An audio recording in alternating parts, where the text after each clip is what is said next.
would say. Okay. How many agriculturalists do we have in the room? If you would, I'm into having you stand up. Stand up, guys, and stretch a little bit. So he knows he's amongst friends. There you go. There's part of the reason I wanted you to stand up. Okay, have a seat, gentlemen. He started out as an ag teacher, graduated from Illinois State, and worked in the ag industries of various kinds, part of which had to do with animal science, a little bit of the ag teaching, and met his wife in that process in Lebanon, Indiana. And he's been basically since then with State Police Force. He's the public information officer for the Lafayette District. He's very good communicators that we up here, and I'd like you please to join me in welcoming Sergeant Kim Riley. Hope you don't mind if I put this down. I talk fairly loud anyway, so you're going to be able to hear me. So you can't hear me. Hearing impaired people. Okay, I'll go ahead and use it, but I'm going to walk out front. That's fine. I hate podiums, so. Okay, where you want, buddy? Let me tell you. No, my name is Kim Riley. Like he said, I'm originally from Illinois. Fighting Illini. You guys ever heard of them? We've heard of Purdue, I think, once or twice. So, but I enjoy doing this kind of stuff, talking to people about the state police, about the things we do, and how we work with other communities and other organizations in communities, such as you guys, to help our job become a little easier. One of the things that we have gotten from you guys, Jim has helped me out on that, is the dolls you guys gave us. I think, what was it, $50 that we got. And I did give them out to the troopers. They have them in their trunks, and they come in very handy when we have crashes or situations where we have shown up at where there's young children involved. That doesn't always involve crashes. Sometimes it's domestic disputes. Sometimes it's just where a tragedy has happened, where there's something where kids are involved, and we want to make sure that those kids realize that we're not there to hurt or harm them. We want to be there to help them, to hold them, to let them know that we're there, just as you guys are, to care for those children. I also noticed that you guys have a Riley bucket, so if you want to just bring it all up here instead of on front where I sit, I'll be more than happy to take that to to the hospital. No, I'm just kidding. There is some relation there, but it's like so far back, it's not worth talking about. But anyway, those are things that we do, and we appreciate you guys helping us out on that. We, as you know, I work for the state of Indiana, and our budget sometimes doesn't allow us to do some of the things we are required to do, so to speak. And so when organizations like you donate us the dolls, or they donate many other things that's been donated to our department, we appreciate the thought that you guys have in that. We know it's coming from the heart, because you wouldn't do it if you didn't enjoy helping others, and that's what we're about. I don't see anybody in here that I've seen or that I wrote a ticket to or a warning, so that's good. We haven't met. Oh, have I met you? They left. Oh, okay. They left. So, the things that the state police do besides working crashes, investigating crimes, directing traffic, we do a lot of other things in the community, just as you guys do. We work very hard at trying to get our troopers, being male or female, to get themselves organized inside of community, to work with the communities on their off time, to get involved in all different kind of activities, to get into groups such as this. We also have them.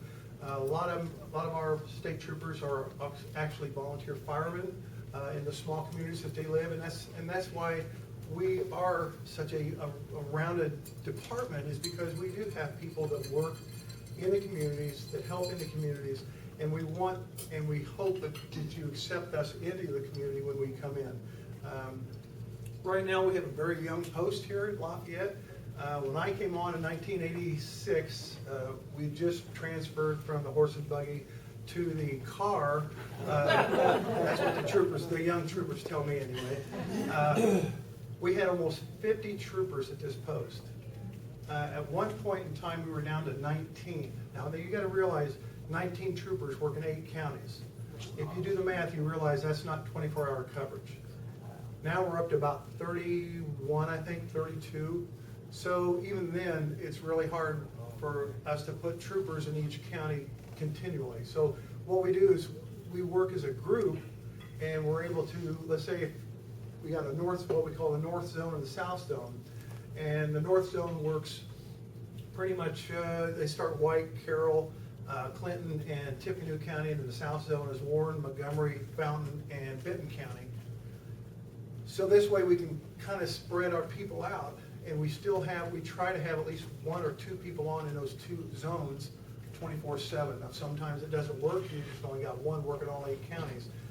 That poor guy gets busy and sometimes will travel anywhere from 300 to 400 miles in an 8.5-hour shift. So we do, sometimes we're spread thin, and then other days we have more people working, but we still try to just, most people think highway patrol, that's what we are. We are not a highway patrol. If you do not know the difference between the two, a highway patrol is basically like California, Ohio. They have highway patrols, and what they do is they travel US roads, state roads, and interstates, and that's all they do is traffic and crashes, basically. Now, they do some criminal, but it's only if it involves a traffic citation, or excuse me, a traffic stop or a crash investigation. They don't actually go out and work in the communities themselves. Whereas the state police, we work and do everything. We're a full-fledged police department. The highway patrol people basically only have traffic that they can enforce, and only criminal that starts from a traffic stop or a crash. We work homicides, we work crashes, we work burglaries, we work side by side with county and city police departments. As you know, there's a lot of small communities around here. They have town marshals, some have small police departments.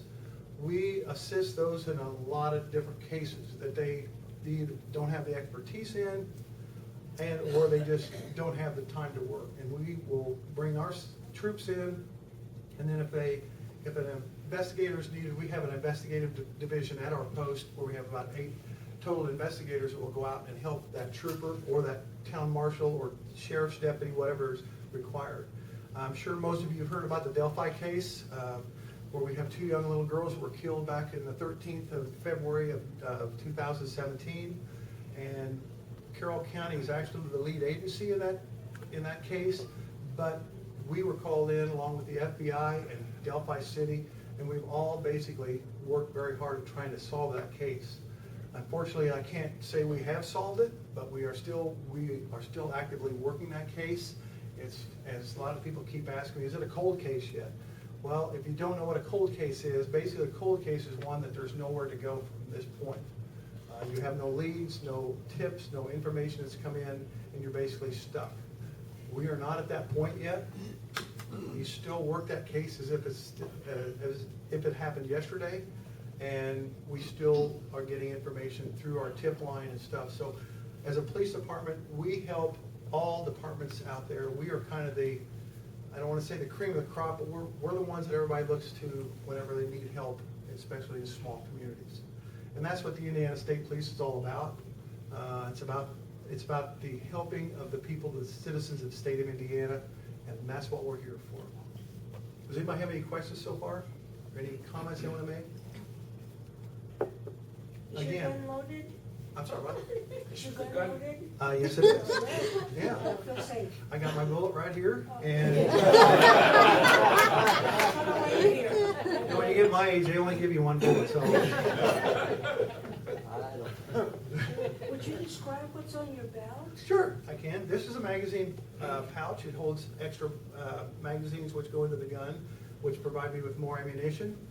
This right here is basically a tourniquet that we use in case somebody, either myself and or some other person is in need of that. Like if I come to a crash, if an officer gets shot and he's bleeding profusely, that we need to stop the bleeding. This is mace. It's great for putting yourself to sleep if you ever get, because your eyes will just start watering, you don't want to go to sleep. Handcuffs are back here. Of course, this is my weapon here. And then I got 2 more things back here. The nightstick, which is pops out, and it sometimes goes back in. Yes, sir. And then around the other side is basically my portable holder. It holds the portable radio I carry. I did not bring it in because it makes my shirt baggy and I didn't want to look too bad for you folks. So, you know, it was kind of funny talking to him. We were talking about agriculture. I'm just going to bring this up real quick. Before I became a trooper, he found out that I did jack of all trades, masters of none, I guess you could say. I worked in Allerton, which he is very familiar with. You got family in. I do. In, Right there in Monticello. yeah. The Benders, that's right. He was a teacher in Monticello. And so it was kind of neat to talk to him about, he was able to talk to me about my hometown a little bit. So it was kind of fun to discuss things with him. But I started out in, like I said, I'm from a farm. My dad farmed 320 acres. There was 8 kids in the family. I've been in farming basically all my life. I went from farming to working at the FSC plant in Cisco, Illinois, and went from there to working at the Ag Research Farm, which I didn't tell you that, at the University of Illinois for about 2 years. And then I went from there and went to work for the American Landrace Association. Matter of fact, their office is here in West Lafayette now.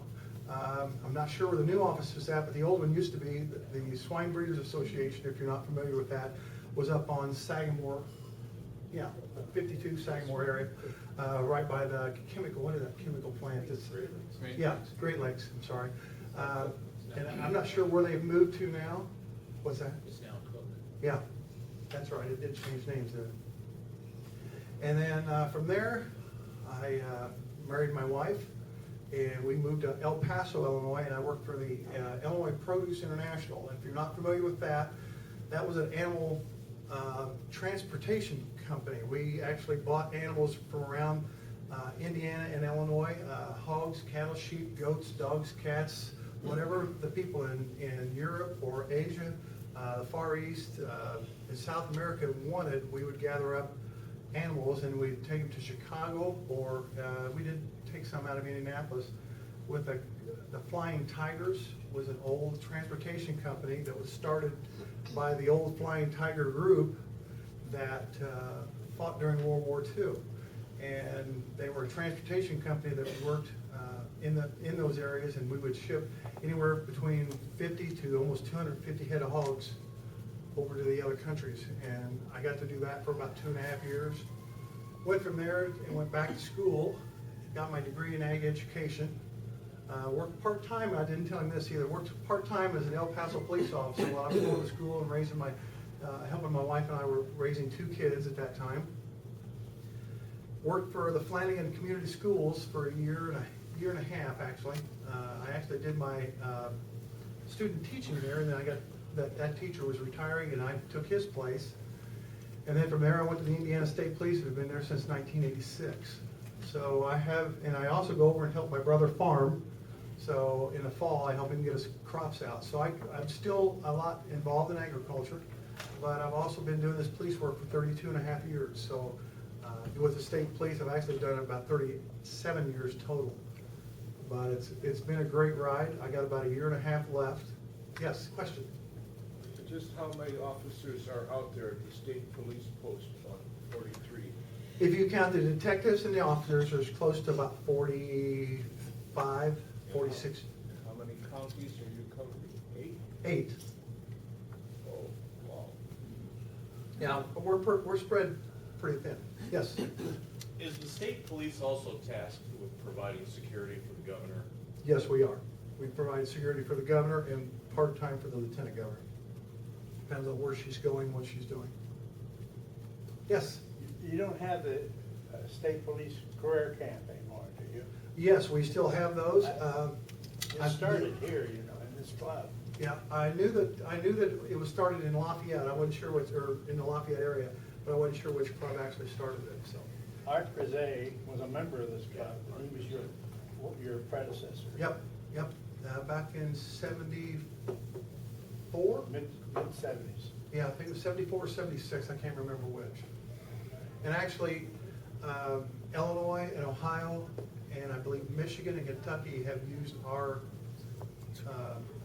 way we run the camps, and they've started their own little camps too. So we were kind of the forerunners of this, especially in the Midwest. So we thank you very much for helping us out. Yes? How many unmarked police cars are in your? How many pickup trucks? Well, the pickup trucks blew up, so you don't have to worry about that anymore. Pickup truck's gone, the Mustang's gone.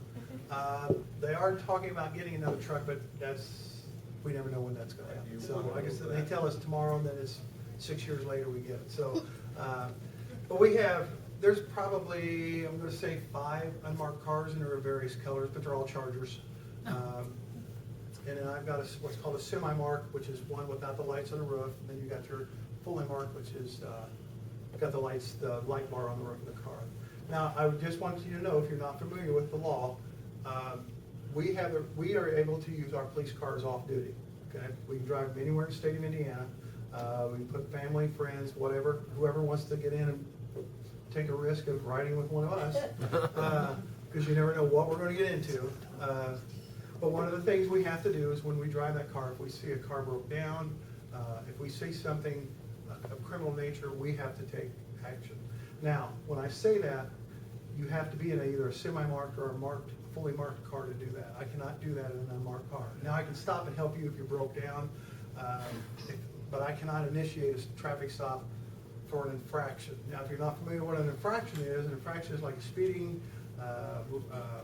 Most traffic violations are infractions, which is something we cannot stop you for if you're in plain clothes in an unmarked car. If I'm in my car in plain clothes, I can, okay?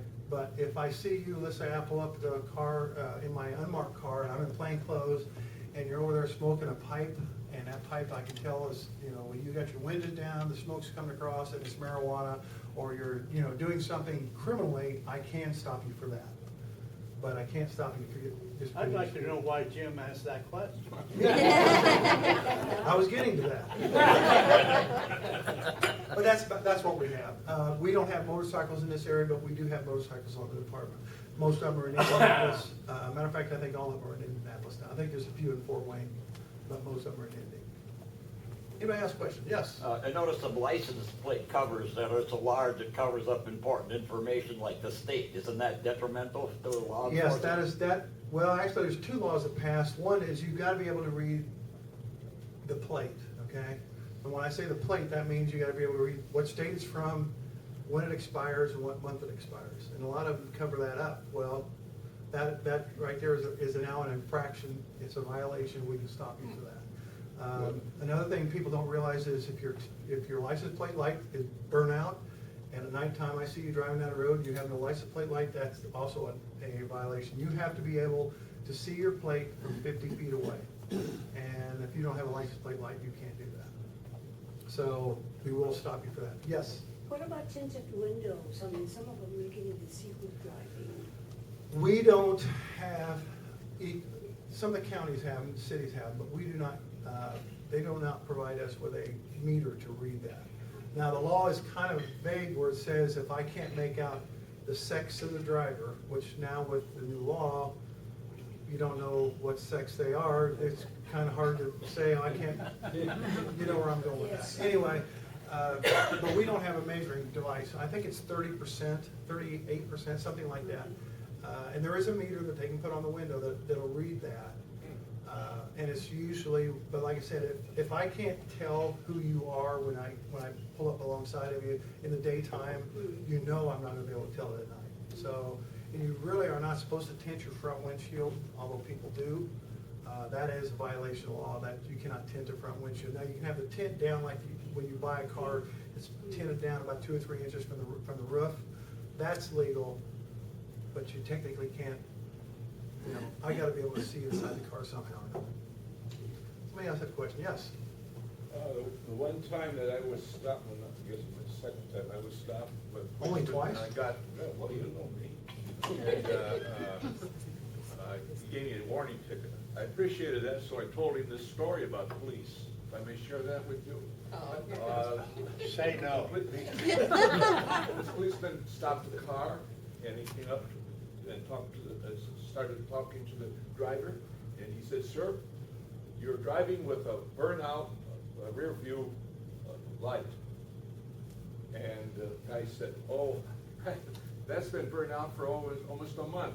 And his wife said, "Harry, that's been No, he said, it just burned out today. And she said, Harry, you know that it's been burned out a month. And then the policeman said, and you were driving almost 80 miles an hour. And the guy said, oh, no, I couldn't have been going more than 60. And she said, Harry, you know you were going about 85. And then the policeman said, I see you don't have your seatbelt on. He said, well, I just took it off now. And she said, Harry, you know you never wear a seatbelt. And then he said, would you please shut your mouth? And the policeman said, does he always talk that way to you? She said, only when he's drunk. True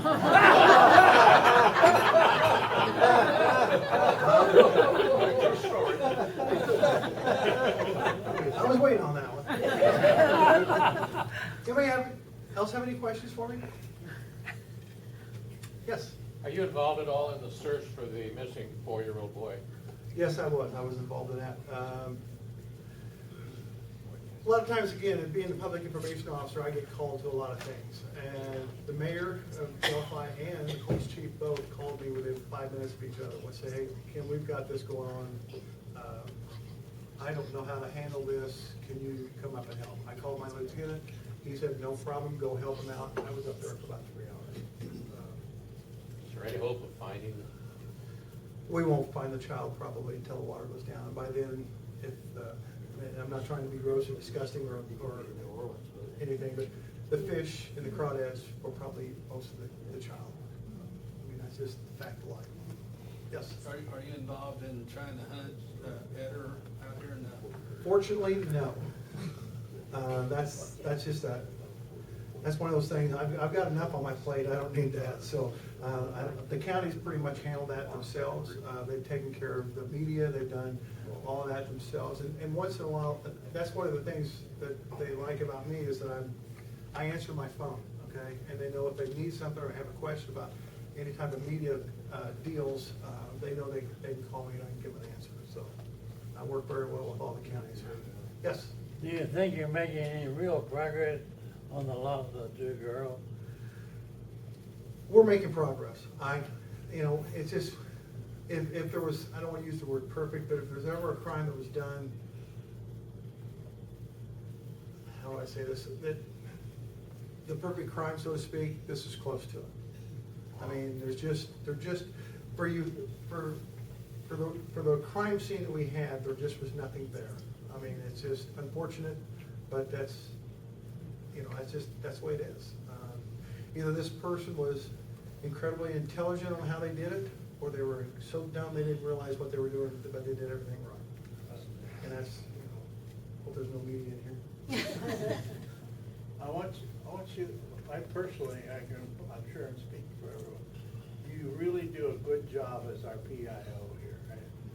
You have a good presence on television, and you handle yourself very well. And we appreciate that. Well, thank you all very much. Quickly, what's the state police, what's your role through football games? I root against them unless when they're playing Illinois, but other than that, I root for them. We help in traffic direction. We work a lot of, matter of fact, last year they used 30 of our police officers. Now, being we don't have 30 here, we bring them from other districts, which is nice with our department is whenever one district needs help for something, we're able to pull from other areas. Lowell, Peru Post, Indianapolis, Putnamville, a lot of them will come up here and help work the football games. And they're usually 10 to 12 hours, and it's all overtime, and most of it's time and a half if you know how to work the clock for the year or for that pay period. So they're doing okay. I mean, we enjoy the coming to the games. We enjoy working the games.